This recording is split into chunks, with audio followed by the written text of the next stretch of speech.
Itu masih mikir, kapan dia bisa berdiri di atas itu? Selalu mikir seperti itu kan, mikir seperti itu. Hal-hal yang tidak cocok atau apa gitu di Enggak, dalam. malah kita termasuk yang bandel sering dihukum. Kalau terlambat, bahkan kami dulu yang laki-laki pun kena mengasah SDM itu dia harus terus menerus loh. Misalnya dia sekali di bidang itu, kalau kita mau jadikan dia orang yang betul-betul profesional di situ, dia harus di bidang itu, pendidikan itu. Oke ya, sebagian pendidikan, tapi sebagian lagi lebih banyak pengalaman kan gitu. Kalau dia selevel sama laki-laki, dia masih dianggap bisa-bisa aja. Tapi ketika dia sudah ternyata lebih pintar, lebih istimewa lah ya, baru dia dilirik.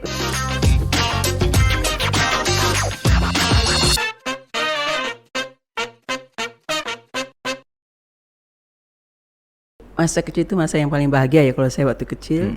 Kebetulan saya sekolah di SD Tentara ya, SD Seruni itu memang SD tempat Seruni. anak-anak dinas tentara bapaknya. Kebetulan di Pekanbaru.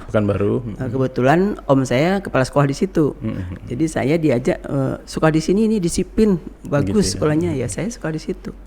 Jadi emang sangat disiplin. Kalau terlambat itu dulu. Orang tua tentara atau tidak, om? Orang tua saya itu ASN. PNS ya. Tapi om saya itu kebetulan kepala sekolah di SD itu, Seruni itu. Saya disuruh masuk ke situ. Memang sangat disiplin. Mungkin terbentuk kita dengan disiplinnya, tapi ya tidak terlepas dari semangat anak-anak ya, anak-anak yang masih bermain. Tapi ketika itu saya sering melihat upacara-upacara. Ketika itu masih mikir, kapan ya bisa berdiri di atas itu? Selalu mikir seperti itu kan, mikir seperti itu. Itu pemimpin upacara atau pembina upacara? Zaman-zaman itu kita melihat kan suka di upacara-upacara di gedung daerah yang Pekanbaru. Kalau upacara 17 kita kan disuruh lihat itu. Kita kan lihat dari jauh, jauh kan lihat gubernur waktu itu Arifin Ahmad, lihat gubernur berdiri. Ih hebat betul. Gitu. Ada yang nyanyi, bisa nyanyi di dalam kayak gitu-gitu. Kita pingin kayak ke dalam, ikut di dalam itu. Tapi SD itu ya? Kita masih SD. Kapan? Saya SD nggak kepikir kayak gitu. Saya SD sudah ikut karena sering jadi utusan sekolah untuk ini, untuk ikut upacara gitu, lihat upacara. Iya. Terus dari situ memotivasi Kak Reni untuk? Itu membuat kita kan semangat belajar ya, belajar dan disiplin. Itu memang terkenal sekolahnya disiplin banget. Kalau terlambat, bahkan kami dulu yang laki-laki pun kena gampar sama. Apalagi zaman dulu ya. Zaman itu kena gampar, bayangin. Galak-galak ya. Kita masih SD udah kayak gitu disiplinnya. Tapi ya kayaknya itu sangat baik karena kemudian saya masuk sekolah APDN kan. Yang disiplinnya juga luar biasa menurut saya. SD di Seruni di Pekanbaru. SMP 4 di Pekanbaru. SMP 4 Pekanbaru. SMA-nya di SMPP 49 Pekanbaru. Sekarang SMA 8 atau SMA 6 gitu ya. Oh gitu ya. Terus dari situ kakak? Saya masuk APDN. Saya masuk kuliah dulu di Unri. Saya lulus di Unri. Lulus di Unri waktu itu, di ekonomi. Kemudian di APDN juga buka tes. Saya tes lagi di APDN. Saya pikir karena saya anak paling tua, ini 6 adik-beradik 6 orang loh. 6 orang. Bapak saya cuma PNS biasa, golongan 2 ya. Andalan ya. Jadi saya harus cari sekolah yang menurut saya ya tidak berat lah gitu, tidak berat orang tua. Saya ikut lagi tes di APDN, ternyata tesnya sulit banget kan. Lulus, saya keluar dari Unri ketika semester 1 saya keluar. Itu saya keluar, makanya saya mulailah kuliah di APDN. Ketika itu APDN Pekanbaru kan sebelah-sebelahan sama Unri posisinya. Itu di Gembleng yang menurut saya keras lah ya, termasuk kan kita cuma 4 orang perempuan, lebihnya laki-laki, 40-nya laki-laki, 4 perempuan. Latihan militer di situ 1 bulan dan memang gayanya kan gaya-gaya semi militer ya. Militer. Tapi karena sudah biasa disiplin dari dulu ya, kayaknya itu hal yang enak saja dilalui gitu. Sempat ada peristiwa hal-hal yang tidak cocok atau apa gitu di dalam? Malah kita termasuk yang bandel, sering dihukum. Seneng aja dihukum, suruh ngak bendera sampai 1 jam seneng. Suruh lari 20 keliling kampus seneng aja gitu. Paling berat hukumannya apa di situ? Suruh bikin saya bersalah 1000 kata, itu capek banget, berapa buku. Saya kena itu udah. Gara-gara bikin nonton, ketahuan sama pembina. Kakak buat 900 aja dia nggak akan hitung. Iya, berapa buku, kita kan jujur. Iya. Berapa buku itu, nggak bisa dibantu sama teman-teman kan, diawasin sama pembina. Itu yang paling berat hukuman yang saya terima. Terus setelah lulus dari APDN, penugasan kakak pertama di mana? Yang pertama saya di kantor Gubernur Riau. Tahun 85 saya sudah bagian apa? PNS sampai 86 saya dipindahkan di Rengat. Waktu itu Inhu itu di kantor Bupati Inhu.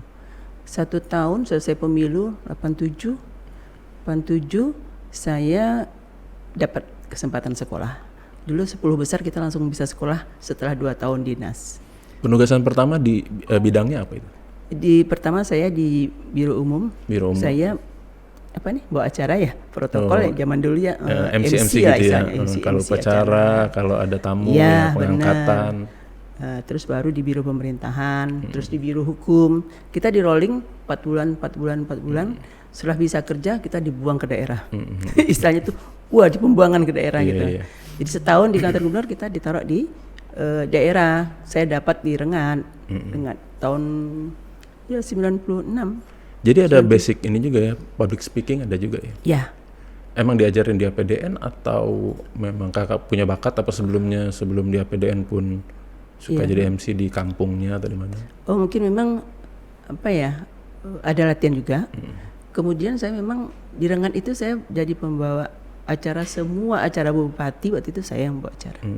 Sehingga ketika itu pembawa acara lama RRI nggak dipakai sama bupati, makanya justru saya anak PDN mana? Ketika itu anak PDN cuma 1. Jadi laris ya. Jadi laris waktu itu. Iya. Terus kakak sendiri di luar ASN ada nggak hobi lain, cita-cita gitu? Maksud saya ya apa, kan kayak MC itu sebenarnya nggak masuk lah di jalur ASN, tapi siapa tahu bakat itu pernah kakak kembangin, misalnya ikut apa gitu? Enggak juga, saya enggak ketika itu. Kakak ini tipikal siswa atau mahasiswi yang tekun atau yang agak-agak bad girl dikit atau gimana? Enggak begitu tekun. Tapi itu batu loncatan ya buat saya, karena dengan membawa acara saya bisa masuk ke mana saja. Lebih luas ya? Lebih luas, ke pejabat mana saja, pasti mereka ada acara, pasti panggil saya. Terus ketika itu kampanye 87 itu, kita kan ASN udah pasti Golkar ya zaman-zaman itu ya, zaman-zaman itu. RD baru kan, itu keliling saya bawa acara, kampanye. Dan mudah dikenal juga ya. Dan senang aja bajunya ganti-ganti, baju Golkar, baju KNPI, baju AMPI, semua baju saya punya dulu. Acara. Jadi ada seneng aja gitu, traveling kemana-mana, membawa rombongan, nanti lihat menteri-menteri pidato, lihat gubernur pidato, kita yang bawa acaranya gitu loh. Jadi dapat kesempatan lebih ketimbang pegawai golongan mungkin selevel kakak ya? Itu ilmu, mungkin itu jadinya kita gampang komunikasi sama orang gitu, mudah mendekati orang juga. Apakah itu perlu dipelajari juga, dikembangkan? Itu kan mungkin kayaknya skill tambahan lah ya? Ya. Skill tambahan, tapi itu menguntungkan menurut saya. Orang yang punya skill tambahan di samping dia kerja biasa, tapi skill tambahan saya rasa itu memudahkan dia membangun link kerja. Jadi kalau dia ditaruh kerja di mana saja, orang sudah kenal dan itu mudah bagi dia. Jadi saya rasa itu tidak semua orang punya kelebihan itu. Tidak semua orang punya kelebihan itu, dan kebetulan saya waktu itu mungkin mungkin yang bagus-bagus kurang ya, ketika itu kan ada yang buruk pun dipakai gitu. Jadi ketika itu mungkin suara saya masih bagus, mungkin kan. Masih muda, masih langsing. APDN. Anak PDN lagi ketika itu kan gitu. Jadi banyak ininya sehingga orang pakai kita gitu. Masa-masa itu memakan waktu berapa tahun sampai kakak dapat posisi yang ya bisa disebut pejabat lah? Oh iya. Itu ketika tamat APDN itu saya staf biasa, tapi karena saya rajin bawa acara gini, kepala bagian saya itu ngasih saya jabatan gitu, PLT-nya megang SPPD, dulu ada PLT itu apa ya namanya sih, perjalanan dinas apa namanya itu, pokoknya orang berangkat terus ketemu saya, berangkat terus sambil duit dari saya gitu. Itu umum ya, biro umum ya? Jadi menguntungkan juga buat saya ketika di Rengat kan, orang susah, saya dapat honor honor bawa acara 5.000 sekali bawa acara atau 10.000 gitu kan. Oh gitu ya, 5.000 10.000 ya? Iya, zaman itu udah berharga, uang segitu udah berharga. Orang gaji apalagi kita itu tambahan ya. Iya, gaji kita kan masih 45.000 ketika itu kan. Ya dapat exposure juga ya, misalnya ada menteri, otomatis kita juga terlibat di gitu acara loh. itu ya. Lihat orang nyanyi-nyanyi kan ada musik-musiknya juga kan gitu. Namanya kampanye kan. Ada jerit-jeritnya gitu kan, kita kan seperti ikut histeria di Ikut situ. terbawa Ikut suasana. seneng gitu kan. Terus ke Kepri sendiri tahun berapa? Saya selesai di Rengat itu, waktu itu saya dijanjikan sama kepala biro kepegawaian waktu almarhum Pak Tengku Rapian bahwa orang nggak ada yang mau di Rengat. Semua orang lari dari Rengat itu. Ketika itu Rengat tuh memang Rengat itu kabupaten di salah satu di Riau ya. Riau. Itu jalan ke sana aja susah ya. Naik penyeberangan segala macam. Saya mau di situ ketika itu. Di situ udah janji kalau mau di sini 1 tahun di sini saya sekolahkan langsung. Dari Solo aja kata. Udah saya hajar ke sana. Setahun saya ketemu Pak Tengku, Pak, janjinya mana? Aku mau sekolah. Ya udah, kau ikut sekolah. Jadi saya cuma setahun di situ. Saya langsung disekolahkan di Jakarta, IP Jakarta. Mulai itu tahun 90 saya selesai 3 tahun. 90 selesai, saya ditempatkan di sini karena waktu itu kan suami orang sini kan, Pak Nahar kan orang sini ya kan. Sini dia tugasnya di sini dulu. Saya kan di Rengat dari sini tugas kami sama-sama PDN ya sama Pak Nahar ya. Jadi saya ikut suami sini. Mulai tahun 90 saya di sini di kantor Bupati Kepri waktu itu ya. Belum Bintan, masih Bintan Kepri ya. Yang kantor bupati yang sekarang di pustaka ya kalau saya. Perpustakaan sekarang. Di situ kita berkantor dulu. Zaman-zaman itu. Sebagai apa di situ job Saya pertamanya? pertama staf biasa di keuangan. Tahun 90 itu masih staf biasa ya? Staf biasa, itu golongan 3A baru keluar 3A saya. Jadi kita kalau tamat IIP langsung penyesuaian dari golongan 2B atau 2C langsung naik ke 3A. Kita pulang sudah bawa 3A, kita menunggu penempatan sementara ditempatkan di keuangan saya. Keuangan, habis itu baru dikasih jabatan di pemerintahan, bagian pemerintahan desa, pemerintahan banyak banget lah, pemerintahan desa, kelurahan, kecamatan gitu ya. Jadi saya berpindah-pindah di pemerintahan saja. Waktu itu masih eselon 5, sekarang nggak lagi eselon 5, udah bubar ya. Bubar. Eselon 5. Habis itu naik eselon 4 saya jadi kepala bagian lingkungan hidup. Ketika itu zaman Pak Abdul Manan bupatinya. Ketika itu saya sekolah S2 di UGM. Nah, ketika terjadi reformasi ya, reformasi saya di Jogja sih. 97-an ya. Saya di Jogja. Pulang-pulang bupatinya udah ganti Pak Uzrin. Cepat banget. Dinamikanya. Yang hebatnya itu 2 tahun tuh banyak teman-teman saya tiba-tiba sudah doktor, sudah profesor. Saya kaget juga, rupanya banyak yang naga benar ketika itu. Waktu itu memang situasi memang memungkinkan orang untuk naik pangkat sampai setahun sekali ya. Saya karena sekolah saya enggak tahu kejadian di sekali saya pulang, orang kok tinggi golongan, saya kok enggak tinggi golongan itu. Tapi enggak apa-apa kan, seiring waktu kan golongan kita kan naik. Di antara jabatan yang pernah kakak pegang, jabatan mana yang menurut kakak tuh kalau secara passion itu masuk? Apa Saya keuangan atau ya pemerintahan? Saya menyukai semua jabatan yang saya ini. Saya selalu suka dengan pekerjaan, mencintai pekerjaan saya. Ketika saya di Pemberdayaan Perempuan, ditaruh dulu kepala Pemberdayaan Perempuan di zaman Pak Sani masih bupati di Karimun. Saya pernah ke Karimun juga. Saya ditaruh kepala kantor Pemberdayaan Perempuan. Saya serius di situ. Kemudian terbentuk provinsi, kan saya ditarik. Provinsi Pak Sani narik. Waktu itu beliau kan jadi wagub. Saya ikut ditarik di sini. Tapi ketika itu tidak dijanjikan apa-apa, kerja saja. Kebetulan saya taruh di kepala bagian di pemerintahan umum, di biro pemerintahan. Waktu kepala bironya Pak Raja Ariza. Di situ setahun, 2006 saya di sini, 2007 saya sekolah Spamen di Jakarta, di Bandung ya, Spamen di Bandung. Saya dipanggil pulang, dilantik jadi kepala biro. 2007 saya sudah kepala biro, sudah eselon 2. Sekarang Kak Reni kepala Badan Pendapatan Daerah ya, Bapenda ya, Provinsi Kepri, kantor di Geraha Kepri. Terobosan apa yang kakak buat untuk ya, apalagi situasinya begini kan, daerah-daerah lain juga situasinya sangat sulit untuk memperoleh PAD gitu. Iya betul. Apa yang kakak lakukan untuk meningkatkan PAD Provinsi Kepri ini? Ya, jadi ya PAD kita ini kan sudah dikunci di aturannya bahwa kita tuh hanya boleh memungut 5 pajak. Pajak kendaraan bermotor, pajak BBN biaya balik nama kendaraan motor, terus PBB pajak bahan bakar kendaraan bermotor, ada PAP namanya pajak air permukaan, terakhir pajak rokok. Kalau pajak rokok ini pusat ini given dari pusat, artinya kita tidak mengambil apa-apa dari masyarakat, kita given dari pusat. itu pemerataan kita dapat karena kita tidak punya pabrik rokok juga di sini kan gitu. Iya. Tapi perokok banyak ya, perokok Iya, banyak iya. di sini. Jadi kita dapat. Kemudian yang pajak air permukaan itu ini sangat kecil ya. 1 tahun itu cuma bisa kami pastikan masuk cuma 1 miliar. Jadi saya juga tidak begitu tertarik dengan pajak air permukaan ini. Iya, iya. Kami Itu yang kejar dari- yang 3, tinggal 3 pajak ini yang kami kejar. Pajak kendaraan bermotor yang tahunan, Kendaraan bermotor. terus yang 5 tahunan, BBNKB-nya biaya balik nama. Kemudian yang satu lagi pajak bahan bakar. Itu pun hitungannya kan dari Pertamina kan. Dari Pertamina, dari WAPU juga, kan wajib pungut semuanya. Itu tergantung konsumsi Iya, BBM-nya. udah ada memang aninya dari Pertamina tuh. Jadi di masa-masa pandemi ini kan memang masa yang sulit ya. Ketika pandemi pertama sekali dulu tahun 2019 2020 ujung lah. ya, 2020 lah ya. Awal. 2020 ya ketika itu.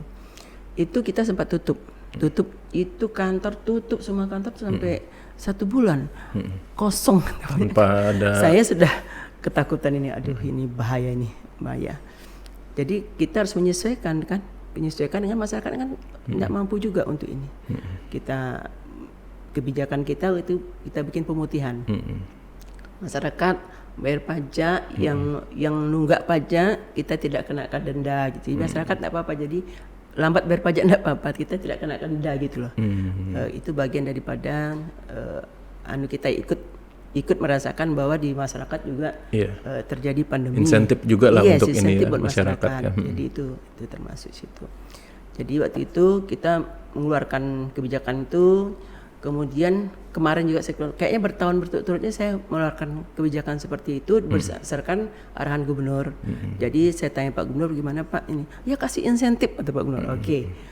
Gimana bentuknya terserah. Jadi waktu itu saya bikin pergub insentif.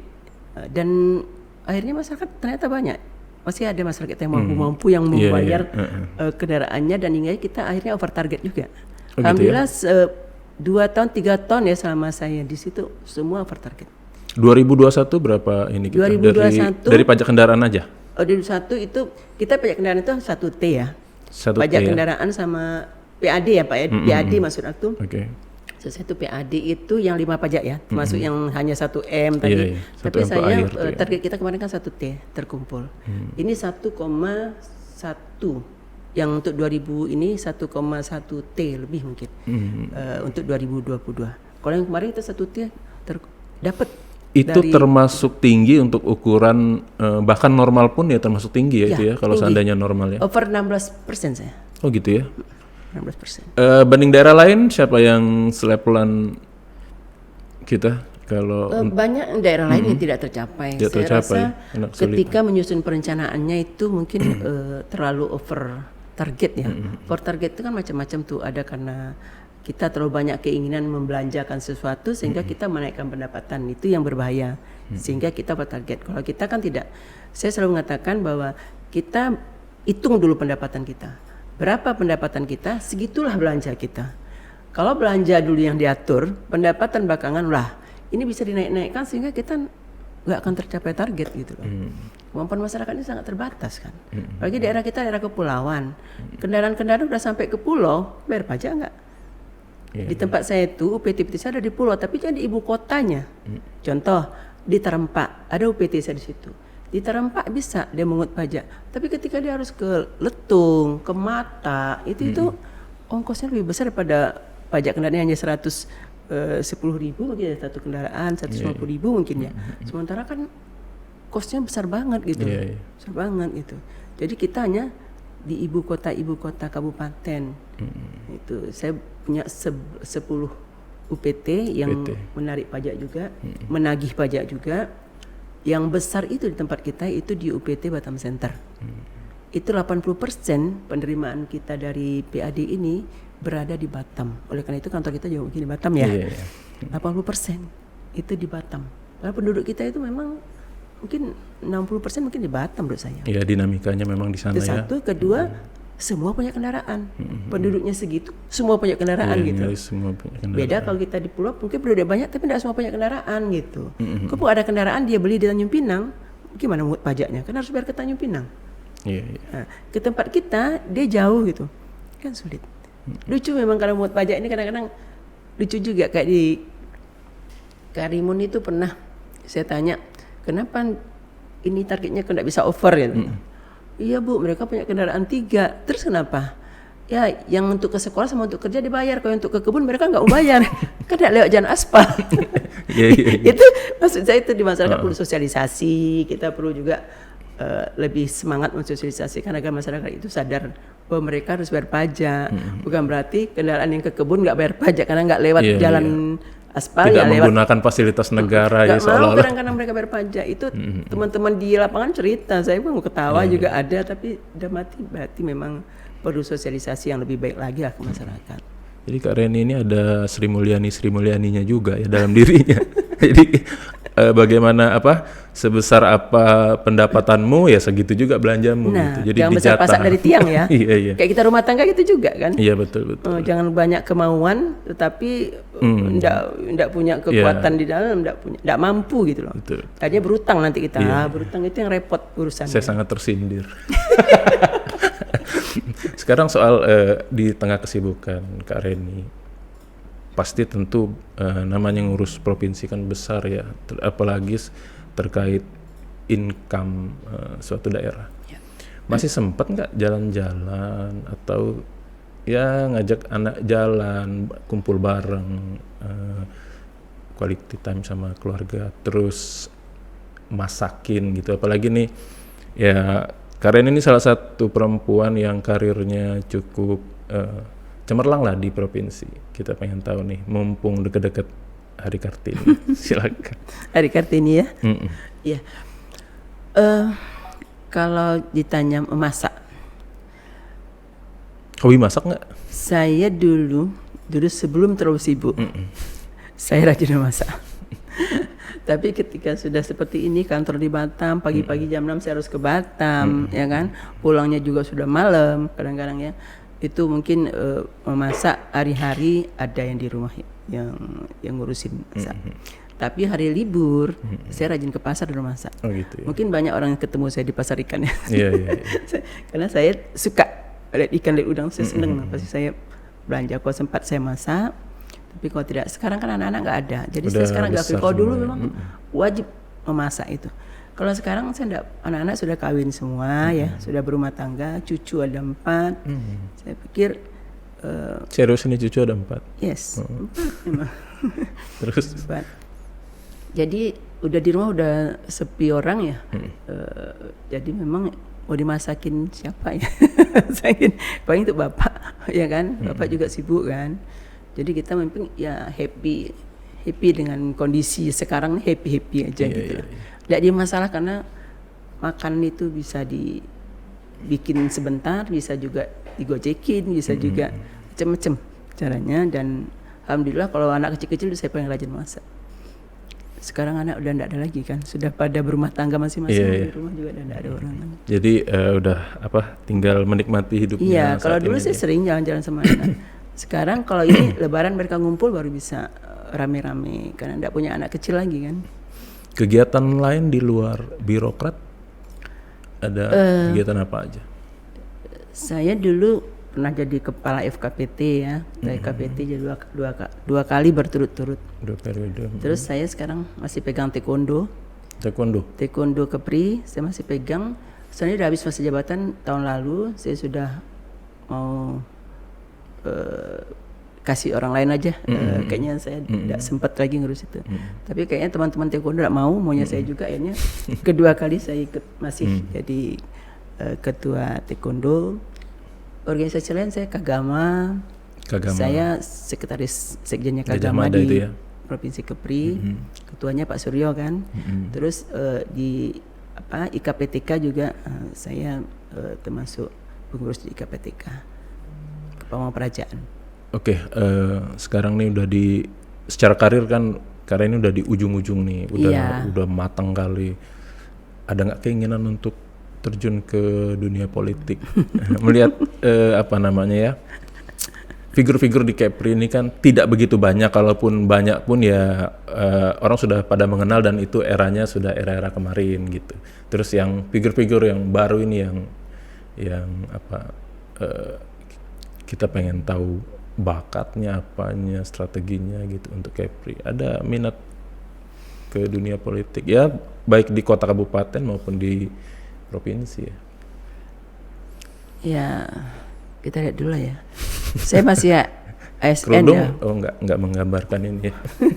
Posisi sekarang kan masih ASN. Iya, siap. Insya Allah tahun depan baru pensiun. Sekarang umur saya udah 59 kan, tahun depan 60 baru pensiun. Kalau ASN tidak boleh berpolitik kan, politik kan itu kan harus kita pegang tuh aturan bahwa ASN tidak berpolitik. Tapi kalau dalam pikiran boleh kan? Dalam pikiran boleh saja. Kita dalam pikiran tuh mungkin ada ya, niat-niat seperti itu ada. Tapi kita perlu support system juga. Di keluarga, di suami atau orang-orang terdekat kita harus ada support system yang membantu kita untuk bisa maju. Kalau keinginan sendiri aja mau maju berat kan. Tapi kalau banyak orang yang mau support kita, termasuk mungkin orang-orang yang mau yang memang pingin kita untuk maju gitu, ya nanti kita lihat ke depan, bagaimana. Kalau ASN ya nggak boleh lah dulu. Iya, karena gini ya, kayak kami dari media ini juga kan memilah-milah orang gitu ya, misalnya mencari-cari figur. Ya. Laki-laki, pengalaman apa segala macam. Perempuan ya minim juga. Gitu. Iya, walaupun sebenarnya Kartini udah lama ya, hari Kartini keberapa ya misalnya? Emansipasinya sudah dari dulu. Tapi ternyata kalau kita seleksi benar-benar memang masih porsinya tipis kecil lah, persentasinya daripada bapak-bapak ya, daripada laki ya. Ya itu gimana ya, memang lingkungan kadang-kadang tidak ini. Tapi saya kalau untuk pemimpin itu laki-laki perempuan bisa saja. Kadang-kadang ada daerah-daerah yang figurnya harus perempuan, ada daerah-daerah yang figurnya harus laki-laki. Kayak Tanjung Pinang ini kayaknya badan pendapatan daerah itu baru sekali ini perempuan yang dispendang. Padahal itu urusan keuangan, urusan perempuan ya. Saya dulu di IP jurusan keuangan daerah. Dan ternyata kan cukup pas juga gitu. Ya, karena lebih teliti kan. Iya, lebih teliti, lebih cerewet, lebih pelit. Mungkin seperti itu ya mungkin. Iya. Pak Gu kalau pidato juga bilang, saya taruh perempuan di sini karena lebih pelit, lebih teliti, lebih cerewet. Iya. Ya udah. Berarti kita termasuk yang cerewetnya kali ya. Jadi tadi ngomong-ngomong politik, sudah ada belum yang coba ya sounding gitu? Karena ini ada gimana? Ya, pertanyaan yang sulit itu dijawab. Ya kan sudah mendekati masa pensiun, kan harus prepare juga. Ya, setahun lagi toh nggak tiba-tiba pensiun terus baru mencari. Saya kalau teman sih banyak, ya kan teman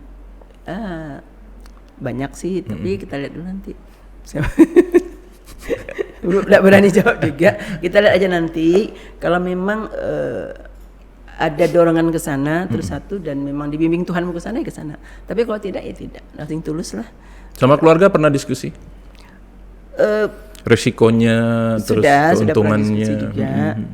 Ada yang ada yang support, ada yang ragu-ragu gitu. Ya tergantung kita lah ya. Kita nih kuat atau enggak itu dulu. Karena ini safety player atau orangnya fight? Saya fight orangnya. Fight. Dari dulu saya enggak pernah safety berarti player. bisa.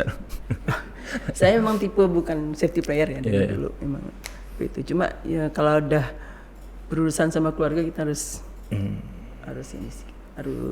mempertimbangkan banyak hal gitu loh. Betul. Di Hari Kartini ini mau dapat pesan-pesan atau minta motivasinya dari Karen ini untuk anak-anak muda perempuan yang membangun karir baik ASN, kesenian maupun birokrat silakan. Iya. Sebenarnya jumlah penduduk perempuan itu sama laki-laki itu seimbang, sebanding. Bukan perempuan lebih banyak ya? Provinsi Kepri malahan lebih banyak perempuan sedikit. Tapi dalam kenyataannya persentase keikutsertaan perempuan di dalam pekerjaan, di dalam jabatan, di dalam politik ya, apakah dari organisasi mana saja menurut saya memang masih kurang. Makanya kita kadang dalam pemilu itu kan suka mencari-cari perempuan harus tercapai 30%, kan gitu persyaratan. Kadang ada dipaksakan dicapok siapa-siapa aja. Padahal itu belum tahu jadi, udah jadi, ditaruh play nomor nanti yang tidak jelas kan gitu. Jadi kadang-kadang emang kasihan juga perempuan itu perlu mengasah diri dia sendiri. Jadi dia tidak bisa susah mau bangkit loh perempuan ini karena kelilingnya itu kan sudah menganggap dia nggak bisa. Secara sistem itu udah sulit. Sistem nggak bisa. Jadi kalau dia mau bangkit, dia harus 2 kali lipat lebih cerdas, 2 kali lipat lebih kerja keras, 2 kali lipat semuanya dari laki-laki. Baru dia maju. Kalau dia selevel sama laki-laki, dia masih dianggap biasa-biasa aja. Tapi ketika dia sudah ternyata lebih pintar, lebih istimewa lah ya. baru dia dilirik. Tapi kalau dia sama maaf ya, sama laki-laki, pasti nanti laki-laki yang dipilih. Selalu begitu. Jadi kita ini bersaing, sementara kita kan di rumah ada keluarga, ada anak, ada hal-hal yang mengikat kita, adat lah misalnya, agama atau segala macam yang kadang-kadang menaruhkan kita tidak boleh jadi ini, tidak boleh jadi itu kan gitu-gitu. Jadi memang kita harus diri kita sendiri mau maju gitu loh. Diri kita sendiri mau maju. Tunjukkan bahwa kita tuh bisa belajar, terus jangan takut, speak up, jangan takut gitu loh. Tapi kalau tidak, orang tidak akan melirik kita. Ngapain orang melirik perempuan? Itu. Untuk satu jabatan yang penting, kalau dia tidak punya relasi yang bagus atau tidak pintar atau tidak tidak jitu lah apa yang dipikirkan dia gitu ya. Jadi saya pikir memang ketika dia masuk pegawai, semua perempuan banyak masuk pegawai. Wah, itu di jabatan eselon 4 banyak banget itu. Di jabatan eselon 3 50-50. Itu udah mulai memilih. Kadang-kadang kita udah mulai punya anak, mulai sibuk dengan anak, kadang-kadang suka izin. Nah, ini saya suka nasihatin teman-teman di ASN. Kadang izin, memang punya anak tuh merepot. Tapi memang kadang di kantor ada disiapkan tempat menyusui anak, ada disiapkan tempat ganti popok anak. Maka di kantor-kantor kayak kantor saya sudah ada disiapin seperti itu, sehingga ibu-ibu masih tetap tidak usah bisa bolak-balik, bisa di kantor, sehingga kerjaan tidak tertinggal sampai 3 jam gitu. Itu apa, keteguhan hatinya untuk fokus hati ke itu, itu, ketegaan, ketegangan hati mungkin ya. Iya. Terus prepare juga nih hidupnya, misalnya kalau aku punya anak harus ada yang jaga, harus ada ini, harus kita harus prepare. Terus makanya harus siapin ini. Jadi kita bangun subuh sudah siapin ini baru ngantor gitu loh. Kita ambil waktu 1 jam oke. Ulang 1 jam kantor gitu. Jadi itu yang harus disiapkan, jangan nanti terlena dengan ketiduran di rumah, di kantor. Fokus jadi ya. Jadi ketika pimpinan cari, kita nggak ada. Itu nyebelin loh. Kita jadi pimpinan tuh kalau cari mana, lagi ngantar anak ke sekolah. Aduh, kayak itu, ya ampun, gitu. Tapi kita harus ngerti juga itu keluarga kan. Disitulah pilihan. Tapi ketika di dunia pekerjaan kan dunia profesional. Dunia profesional. Jadi ketika dia ada nanti promosi, orang tahu. Udah nggak usah, anaknya masih kecil. Udah nggak usah, dia sering keluar. Jadi hambatan ya. Nah, walaupun itu sebenarnya nggak boleh ya. Tapi ya. Kalau profesional kan tetap ya gitu pada jam kerja ya nggak boleh. Pimpinan itu mau orang yang cepat, yang ada di muka dia, yang setiap saat ada di muka dia. Betul. Standby 24 jam. Tuh dipanggil, langsung datang gitu. Bukan dia menunggu data gitu, nggak bisa. Karena saya sudah merasakan jadi pimpinan lama. Kalau saya sering ngomong sama yang perempuan-perempuan yang ibu-ibu, kalau kalian mau maju harus ada yang dikorbankan sedikit. Tapi kalian bisa menyelesaikan itu dengan prepare hidupnya dulu. Prepare apa? Kalau aku punya anak ini. Kalau saya keluar harus sekian jam, 1 jam saja ini siap cocok balik lagi ke kantor. Tidak ada masalah. Mungkin resiko penghasilannya berkurang sedikit karena harus membayar babysitter misalnya ya. Ya itu karena kita bekerja dapat harus kita relakan uang kita sebagian untuk yang ngurus di rumah gitu loh. Tidak bisa untuk kita sendiri. Jadi di rezeki kita tuh rezeki orang juga, banyak rezeki orang. Rezeki orang. Jadi diputar ya. Ya tidak bisa full jadi ibu rumah tangga lah ya. Jadi kadang-kadang mungkin orang pekerja ini lebih kurang juga full rumah tangga, tapi yang penting anak kita kan terpantau. Kita terpantau dan jadi orang juga kan gitu. Karena ini bertahun-tahun tinggal di Kepri, melihat provinsi ini sebenarnya punya potensi apa sih yang bisa dikembangkan, yang kalau seandainya itu terjadi Kak Reni itu bakal bahagia atau bangga gitu. Misalnya ya Kepri ini kepulauan. Iya, betul. Menurut Kak Reni itu potensinya seperti apa yang bisa kita jual keluar atau kita explore gitu. Iya. Kepri ini sebenarnya daerahnya indah ya, indah, unik, dan banyak keuntungan karena letaknya strategis. Kita ini kan provinsi kepulauan dengan 2.408 pulau kan. Di samping itu ada pulau terdepan loh, pulau terluar. Kalau dulu bilang terluar, sekarang kita bilang terdepan. Ada 22 pulau terdepan. Kemudian kita berbatasan juga dengan negara-negara tetangga yang notabene lebih maju dari kita. Itu keuntungan, menurut saya keuntungan. Terus ada juga lalu lintas pelayaran yang sangat maju di Singapura dan di Malaka itu. menurut saya ini daerah paling Potensial. Dia punya SDA yang mumpuni, dia punya alam yang bagus, bisa jadikan tempat pariwisata yang luar biasa. Dia juga punya sumber gas alam ya, ada minyak atau segala macam namanya minyak bumi di bawah ini. Walaupun di lepas pantai, tetapi dia masih dalam kepulauan Riau ya kan. Belum lagi hasil tambang lain juga kita punya. Jadi banyak potensi sebenarnya sih. Belum lagi kelautan perikanan yang laut yang luas ini yang 96% gitu ya kan, 96 atau 94% itu laut itu kan tentu potensi kelautannya, ikannya apa segala macam pasti banyak. Cuma mungkin belum terkelola dengan baik ya, belum terkelola dengan baik karena banyak kebijakan-kebijakan yang kadang-kadang tidak menguntungkan daerah ya untuk kita bersinggungan dengan pusat juga ya. Itu jadi banyak overlap kebijakan. Itu dari segi SDA kita potensi sekali. Dari segi posisi kita juga luar biasa. Terus kita SDM ya, SDM kita juga sebenarnya bagus sebenarnya. Anak-anak muda sekarang juga udah banyak yang pinter-pinter. Cuma mungkin memang belum penempatan kadang-kadang kadang-kadang ini ya kebijakan ya, menyangkut kebijakan. Zaman era sekarang ini kita jangan mengharap terlalu banyak terhadap saya tamatan ini pasti saya nanti tempatkan di sini. Jangan terlalu banyak berharap tentang itu.